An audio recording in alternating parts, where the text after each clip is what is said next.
Selamat datang di pembahasan mendalam kita kali ini.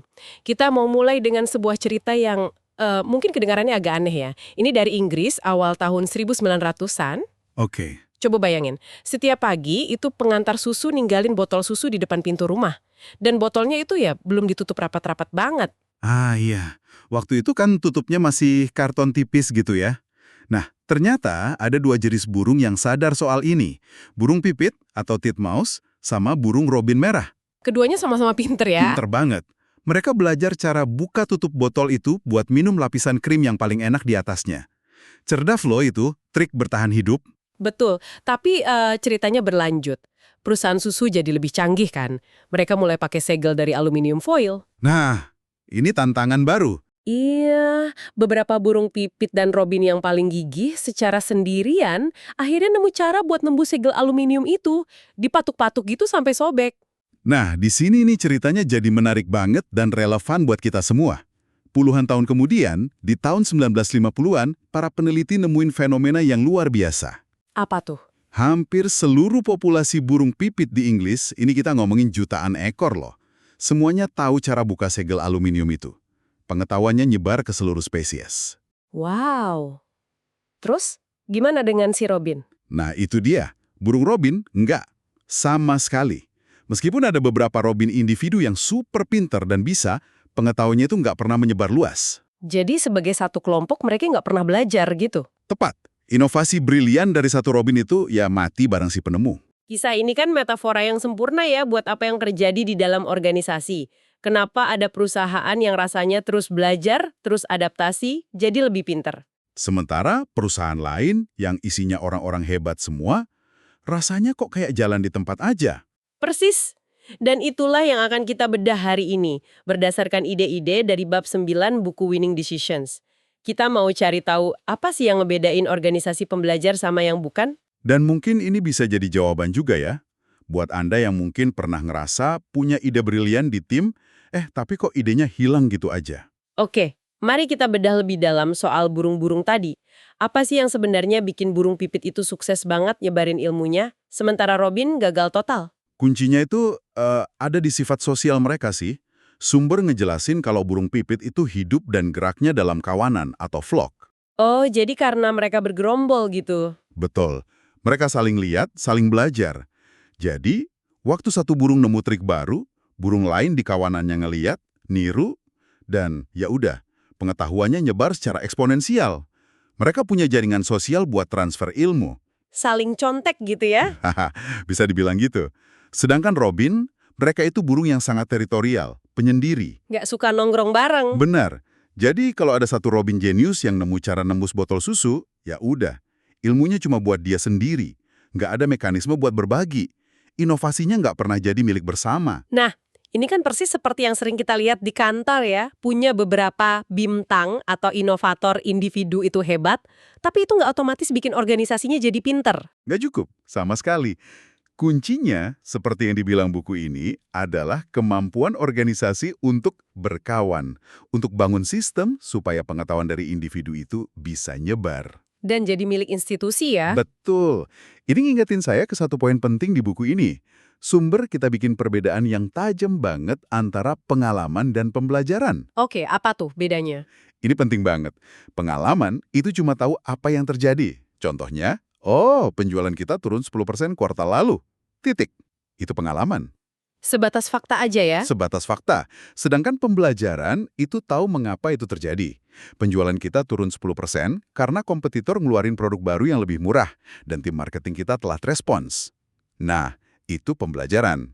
Jadi, organisasi Robin itu isinya individu yang punya pengalaman, tapi cuma organisasi burung pipit yang mencapai pembelajaran kolektif. Persis. Oke, ini mulai menarik. Kalau kelihatannya sesederhana, ayo berbagi pengetahuan, kenapa praktiknya susah banget?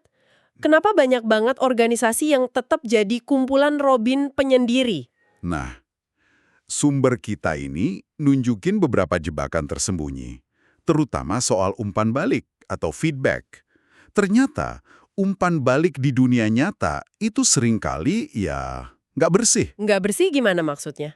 kayak bias gitu. Yes. Betul, bias. Dan juga nggak lengkap.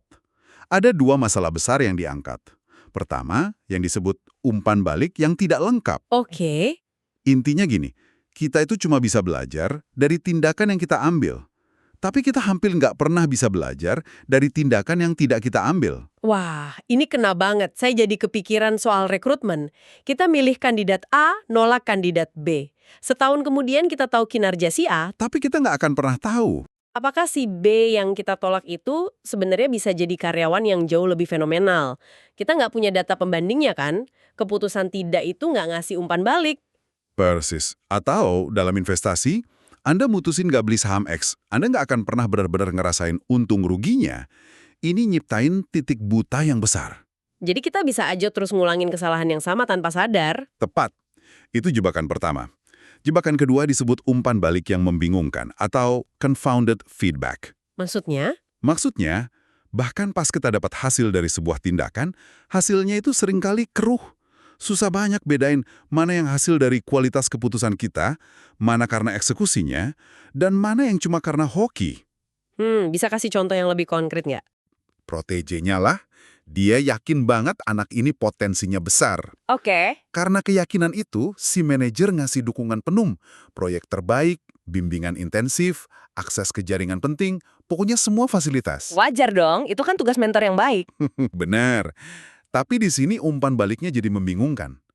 Pas si anak didik ini akhirnya sukses besar, pertanyaannya, dia sukses karena keputusan awal si manajer milih dia itu emang tepat, atau dia sukses karena dapat dukungan luar biasa yang orang lain gak dapat? Wah ya juga ya, susah dibedain. Banget. Si manajer dapat feedback kalau pilihannya tepat, padahal mungkin dukungannya lah yang bikin pilihan itu jadi tepat. Ini bikin proses belajar yang objektif jadi susah banget. Saya paham, jadi kita kejebak antara nggak punya data sama sekali, atau punya data tapi datanya tercemar faktor lain, terus gimana dong cara kita keluar dari jebakan ini? Apa yang bisa dilakuin? Nah, untungnya sumber ini nggak cuma ngasih masalah. Ada beberapa strategi praktis. Salah satu yang paling kuat dan mungkin agak aneh kedengarannya adalah dengan melakukan eksperimen secara sadar. Eksperimen? Kedengarannya berisiko dan mahal deh. Bisa jadi. Tapi ini cara paling efektif buat dapat umpan balik yang lebih bersih. Contohnya, David Ogilvy, legenda periklanan itu. Oke. Dia punya kebiasaan unik. Dia sengaja ngejalanin beberapa iklan yang menurut timnya, bahkan menurut firasatnya sendiri, kemungkinan besar bakal gagal. Tunggu. Itu kan kayak buang-buang uang klien sengaja. Tujuannya apa? Tujuannya belajar. Benar, sebagian besar iklan eksperimental itu emang gagal. Tapi Ogilvy ngejalaninya dalam skala kecil dan diawasi ketat.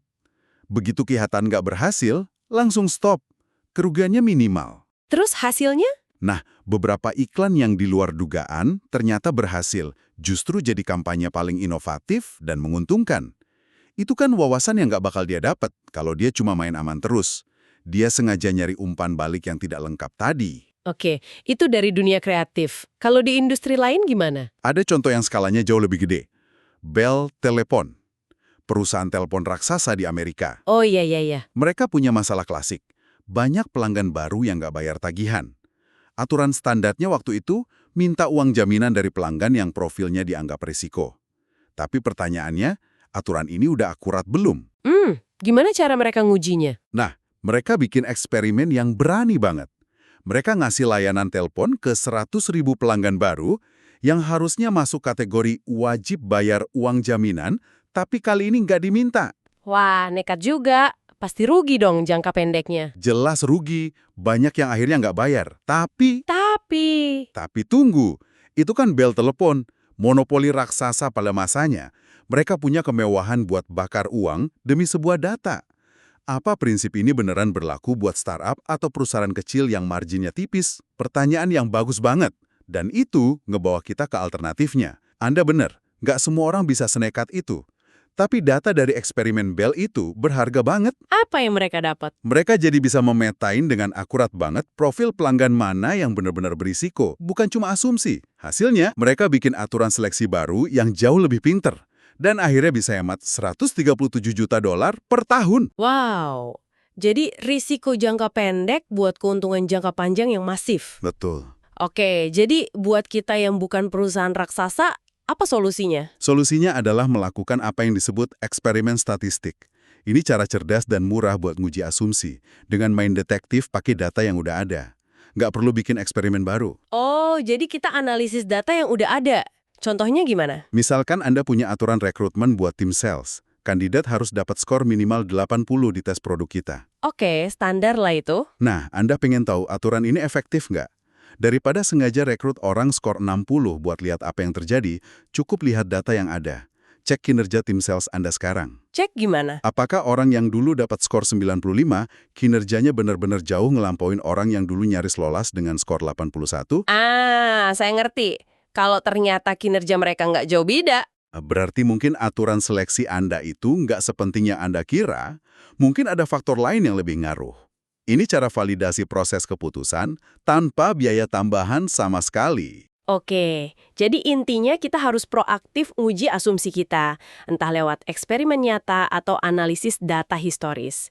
Tapi ini bukan soal alat doang kan? Kayaknya ini lebih dalam ya. Soal bangun budaya dan sistem biar bisa berkawan kayak burung pipit tadi. Tepat sekali. Alat itu cuma berguna kalau ada fondasi yang pas. Sumber kita ini ngejelasin ada 3 pilar utama buat melembagakan pembelajaran.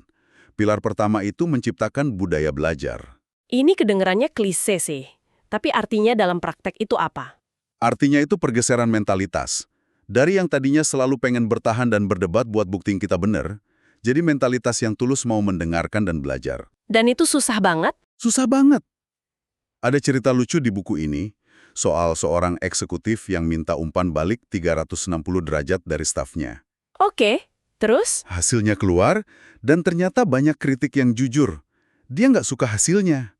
Jadi, tahu apa yang dia lakuin? Apa? Dia cetak ulang formulirnya, dibagikan lagi ke stafnya, dan dia lampirin catatan kecil. Kali ini, tolong nilai saya dengan akurat. Hahaha. Dengan kata lain, kasih saya nilai yang saya mau. Persis. Itu nunjukin betapa susahnya nerima kebenaran yang nggak nyaman, padahal di situ letak pembelajaran sejati. Terus, gimana cara bangun budaya ini dari bawah ke atas kalau misal pimpinannya defensif? Itu tantangan terbesar, tapi bisa dimulai dari tim kecil. Caranya, fokus ngevaluasi proses pengambilan keputusan, bukan cuma nyalahin atau muji hasilnya. Maksudnya? Misal, setelah proyek selesai, jangan cuma nanya, target tercapai nggak? Tapi tanya, proses kita udah bener belum? Informasi apa yang kita punya waktu itu? Asumsi apa yang kita buat? Ada suara beda yang nggak kita dengar nggak? Jadi evaluasinya dipisahin dari individu ya? Betul, dipindahin ke proses. Jadi orang lebih aman buat jujur. Oke, pilar pertama, budaya, lalu pilar kedua. Pilar kedua, belajar dari orang lain. Kita nggak harus selalu belajar dari kesalahan kita sendiri. Itu prosesnya lambat dan sakit. Jauh lebih efisien belajar dari sukses dan gagalnya orang lain. Konsepnya benchmarking. Nah, soal benchmarking ini, saya sering lihat perusahaan salah kaprah.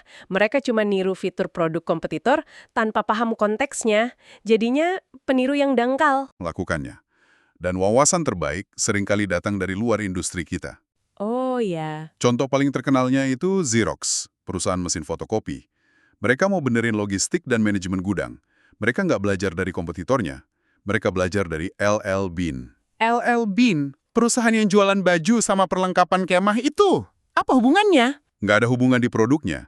Tapi LL Bean itu jagonya ngelola inventaris ribuan jenis barang dan ngirim ke pelanggan dengan cepat dan akurat. Oke. Prinsipnya yang diambil ya. Prinsip efisiensi logistiknya itu universal. Xerox belajar prinsip itu dan narapin di bisnis mereka yang beda banget. Itulah benchmarking yang cerdas. Masuk akal banget. Oke, jadi budaya, belajar dari orang lain, terus pilar ketiga? Pilar ketiga, dan ini mungkin yang paling penting, biar kita nggak jadi kayak burung robin, adalah mentransfer pengetahuan secara sistematis. Biar nggak hilang ya. Betul.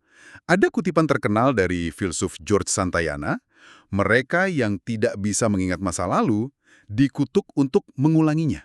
Ini sering banget kejadian di perusahaan. Tim A bikin salah, 2 tahun kemudian tim B bikin kesalahan yang persis sama. Karena nggak ada yang nyatet atau ngebagian pelajarannya. Tepat. Terus gimana cara mencegahnya? Cukup bikin laporan pasca proyek yang biasanya nggak ada yang baca itu. Jelas nggak cukup. Sumber kita ini ngenalin alat yang spesifik dan kuat banget. Namanya riwayat pembelajaran atau learning histories. Kedengarannya canggih. Apa itu? Ini bukan sekedar laporan. Ini dokumen naratif yang dalam banget soal sebuah peristiwa penting. Bisa peluncuran produk yang sukses besar atau proyek yang gagal total. Formatnya unik. Gimana formatnya? Ada 2 kolom. Di kolom kanan, isinya narasi langsung dari orang-orang yang terlibat. Kutipan verbatim, cerita mereka apa adanya. Nggak disaring. Ini data mentahnya. Terus kolom kiri. Nah, di kolom kiri, ada analisis dari tim sejarawan pembelajaran. Mereka nggak ngehakimi, tapi mereka ngidentifikasi tema besar, asumsi tersembunyi, atau masalah sistemik yang muncul dari cerita-cerita di kolom kanan. Kedengarannya kuat, tapi pasti susah ya. Siapa yang mau kegagalannya dicatat selamanya? Gimana ngatasin penolakan dari tim? Kuncinya di framing. Ini harus diposisikan bukan sebagai laporan audit buat nyari siapa yang salah, tapi sebagai upaya kolektif buat nyiptain aset pengetahuan bagi perusahaan. Tujuannya bukan nyalahin, tapi belajar. Jadi kalau kita rangkum nih, menjadi organisasi pembelajar itu bukan cuma soal punya banyak orang pinter, Bukan. tapi soal membangun sistem yang sengaja dirancang biar pengetahuan bisa nyebar, diuji, dan diabadikan, menjadi seperti kawanan burung pipit, bukan kumpulan robin yang penyendiri. Tepat sekali. Dan yang terpenting, Anda nggak perlu nunggu jadi CEO buat mulai ini. Anda bisa mulai dari lingkup terkecil. Tim Anda sendiri. Gimana caranya? Lain kali setelah sebuah proyek besar selesai, entah itu sukses atau gagal, coba ajukan pertanyaan sederhana. Apa satu pelajaran paling penting dari sini? Dan gimana caranya kita mastiin seluruh tim, bahkan orang yang baru gabung tahun depan, bisa tahu pelajaran berharga ini? Dan ini satu pemikiran terakhir untuk Anda bawa pulang.